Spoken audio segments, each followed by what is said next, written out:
हमें पता है ऑपरेशंस क्या होते हैं, addition, subtraction, division and multiplication.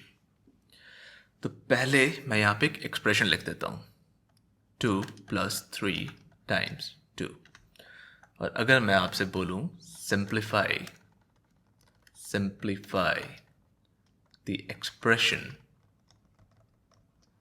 तो आप में से कुछ लोग पहले इसको सिंप्लीफाई करेंगे और लिखेंगे 6 × 2, sorry what's wrong with me, 5 × 2 = 10, okay. और कुछ लोग इसको इस तरीके से सिंप्लीफाई करेंगे, पहले वो इस एक्सप्रेशन को सिंप्लीफाई करेंगे और लिखेंगे 2 + 6 = 8। अब हमारे सामने एक कॉन्फ्लिक्ट है, हमारे पास दो आंसर्स हैं, 10 और 8, लेकिन आंसर तो कोई एक ही सही है। इस कॉन्फ्लिक्ट को दूर करने के लिए कुछ गाइडलाइंस बनाए गए और उन गाइडलाइंस को हम बोलते हैं ऑर्डर ऑफ ऑपरेशंस। तो ये ऑर्डर ऑफ ऑपरेशंस क्या है? सबसे पहले हम पेरेंथेसिस, कलर चेंज कर लेता हूं, पेरेंथेसिस या ब्रैकेट्स में जो एक्सप्रेशन होता है सबसे पहले हम उसको सिंप्लीफाई करते हैं। उसके बाद फिर हम एक्सपोनेंट्स को सिंप्लीफाई करते हैं। हमें पता है एक्सपोनेंट्स क्या है, हमें पता है ब्रैकेट्स क्या है, ठीक है। एक्सपोनेंट्स के बाद फिर हम सिंप्लीफाई करते हैं मल्टीप्लिकेशन और डिवीजन को, इन दोनों का इक्वल प्रेसिडेंस होता है। तो फिर हम पहले किसको करेंगे?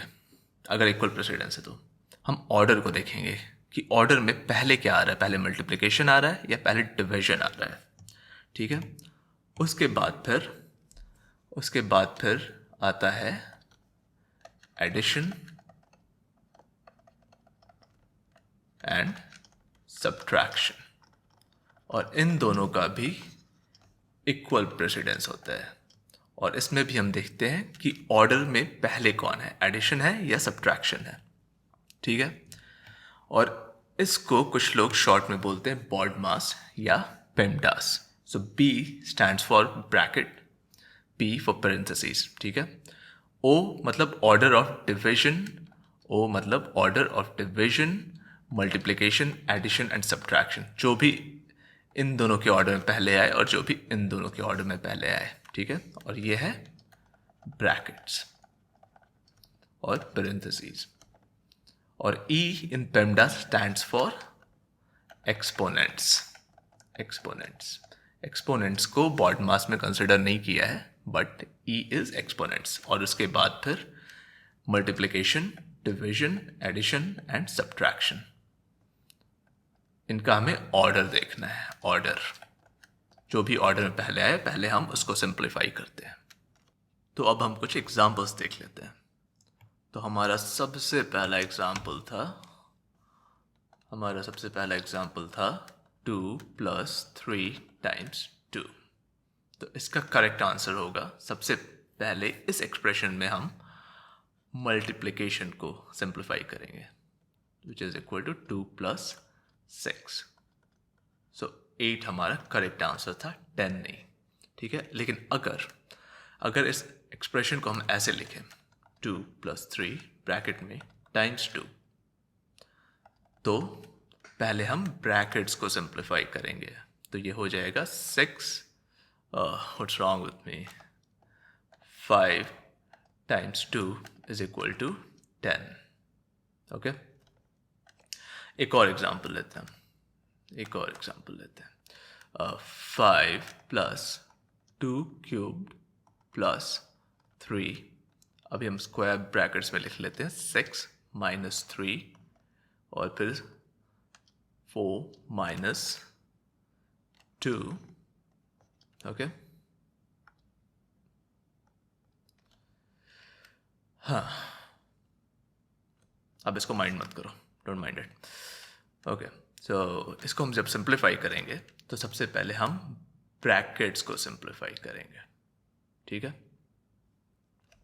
सो 5 plus 2 cube plus 3 6 minus 3 times 2। अब हम क्या करेंगे, अब हम स्क्वायर ब्रैकेट्स को सिंप्लीफाई करेंगे, तो ये हो जाएगा 5 plus 2 cube plus 3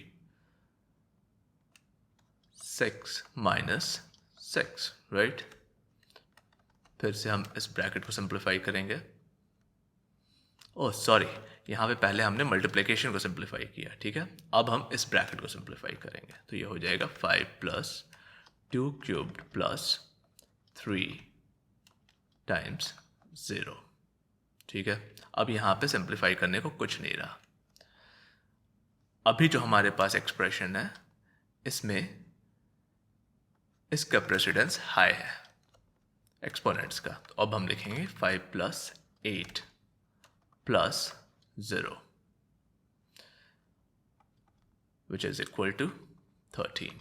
The answer is 13.